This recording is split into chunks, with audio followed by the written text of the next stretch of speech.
Welcome to The Explainer. Today, we're diving straight into a complex, kind of invisible, but absolutely fascinating world: traumatic brain injury recovery. We're going to explore the cutting-edge clinical strategies doctors are using right now to heal the injured brain, looking at the exact pharmacological tools that can quite literally give patients their lives back. So here's a question for you. Have you ever wondered how we actually manage the lingering, completely unseen hurdles patients face after a head injury? We hear a lot about the immediate, physical impact of concussions and brain trauma, right? But the neuropsychiatric sequelae, the impaired attention, the sudden aggression, the insomnia, these are the invisible battles that happen long after the initial injury. Okay, let's dive right into this with a real clinical case. Meet Miss A. She's a 35-year-old woman who got a mild TBI, or MTBI, in a car crash. After the collision, she had post-traumatic amnesia for about 8 hours. But here is the absolutely crucial point. When she got to the emergency department, her CT scan and her cervical spine X-ray were totally normal. There was no visible brain damage whatsoever.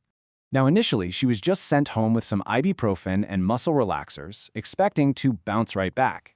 But let's look at the macro reality of her situation. 3 weeks later, her life was basically unraveling. She tried to go back to her normal routine, including her really demanding PhD studies, but she was hit with severe headaches, sensitivity to light, poor sleep, and this extreme difficulty concentrating. And even worse, she started having uncharacteristic, angry outbursts directed at her husband and 3 kids. This right here is the classic presentation of an invisible injury. And this brilliantly illustrates exactly why ongoing, careful clinical attention is just so absolutely vital. Cognitive complaints, like trouble with attention, concentration, and memory, are incredibly common after a TBI. While most folks with mild TBIs do recover fully, a minority end up with these persistent, overlapping symptoms that drag on way beyond 90 days. It requires really strict medical monitoring because treating the injured brain is a highly delicate process. Actually, when it comes to treating the injured brain, especially for sleep and cognition, there's a core clinical mantra: start low and go slow.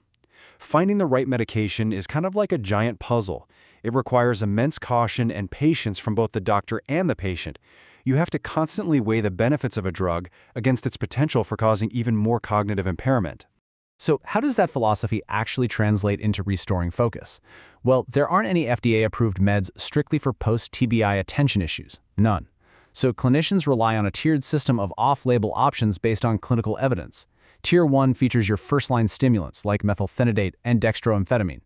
Tier 2 includes medications usually used for other things, like lisodexamfetamine, modafinil for wakefulness, and amantadine. Amantadine actually has the most support right now for improving cognitive impairment after a TBI. Diving into Tier 1, let's look at methylphenidate, or MPH. This drug is a real game changer for cognitive processing speed and attention. It basically works by blocking the reuptake of extracellular dopamine in the brain.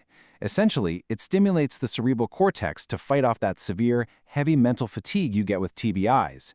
But remember our mantra: caution is key. Doctors have to monitor blood pressure and do a baseline cardiac evaluation because these stimulants do carry cardiovascular risks.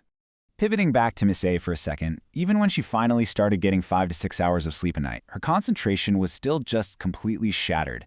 It was literally impossible for her to do her PhD work. So leaning on that Tier 1 evidence we just talked about, her primary care provider eventually added methylphenidate to her regimen to specifically target that cognitive fog. But, cognitive fog was only half the battle. We also have to talk about calming the emotional storm. The emotional toll of a TBI is absolutely devastating.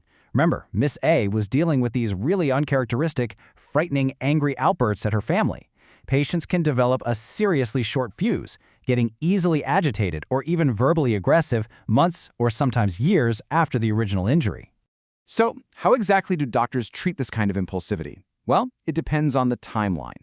In the acute phase, like right after the injury, actually, scratch that. Specifically while still in the hospital, doctors might use short-term antipsychotics or benzodiazepines. But there's a huge catch. Acute meds like benzos can cause sedation and unwanted cognitive impairment.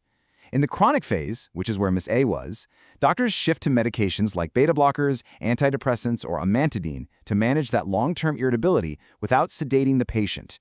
For Miss A, her doctor made a really targeted choice, a low dose of the beta blocker propranolol, and this hit two birds with one stone. Propranolol helped calm her irritability and mood, while also working as a prophylactic to cut down the frequency of her severe headaches, and it did all of this while intentionally avoiding any medications that would make her groggy or sedated. Now, speaking of avoiding sedation, we absolutely have to talk about sleep. Roughly half, 50% of all patients with a TBI develop some kind of sleep disturbance, and nearly half are officially diagnosed with a sleep disorder. Impaired sleep was one of Miss A's biggest complaints. Without sleep, the brain simply cannot heal, and that exacerbates every single other symptom, from the headaches to the irritability. When we look at the pharmacological options for sleep, the data points us in a couple of directions. A couple of small randomized controlled trials showed that melatonin significantly improves subjective sleep quality and sleep efficiency, and it does it without causing serious adverse events. On the other side, drugs like modafinil can improve excessive daytime sleepiness, but they don't actually fix post-traumatic fatigue. For Miss A, it was a no-brainer. She was started on melatonin to tackle her insomnia safely. I really want to pause on this number for a second. 70%. For patients dealing with both PTSD and a TBI, roughly 70% suffer from nightmares. This isn't just about waking up groggy. Nightmares in this population are tragically linked to a much higher risk of suicide, especially in service members. The frequency and intensity of these nightmares, that is a massive clinical red flag. Because the stakes there are just so incredibly high, treatment often has to go way beyond pills. Enter cognitive behavioral therapy for insomnia, or CBTI. This is a non-pharmacologic strategy that yields clinically significant improvements over, say, 6 to 8 weeks. It involves really strict stimulus control, like only using the bed for sleep, along with sleep restriction and rigorous sleep hygiene. It basically retrains the brain to associate the bedroom with peaceful rest instead of tossing and turning. And for those really severe nightmares we just talked about, there's this absolutely fascinating intervention called image rehearsal therapy, or IRT. Patients literally rewrite their own nightmares. It's wild. Step 1, you close your eyes and picture the nightmare. Step 2, you develop a preferred, acceptable new storyline to replace it. And Step 3, you rehearse that new dream for 15 to 20 minutes every single night. It empowers patients to take their sleep back without needing additional potentially sedating meds. Taking all of these pieces together brings us to the ultimate goal, right? The road to recovery. How did this giant clinical puzzle actually give Miss A her life back?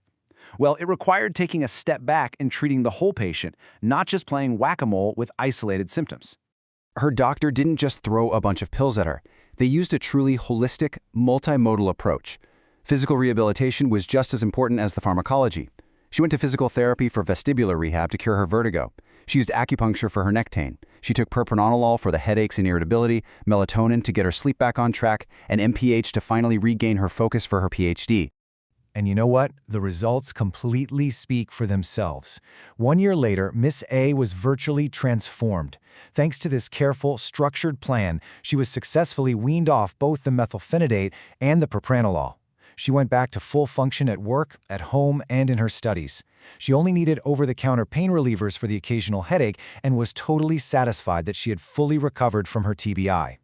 It's honestly such an incredible success story of human resilience. But it leaves us with a pretty provocative thought. With so many clinical, pharmacological, and behavioral tools available right now to heal the brain, how do we make absolutely sure that no one suffers the invisible sequelae of a TBI in silence? Comprehensive, patient-focused care is out there for sure, but recognizing these hidden symptoms is the absolutely crucial first step.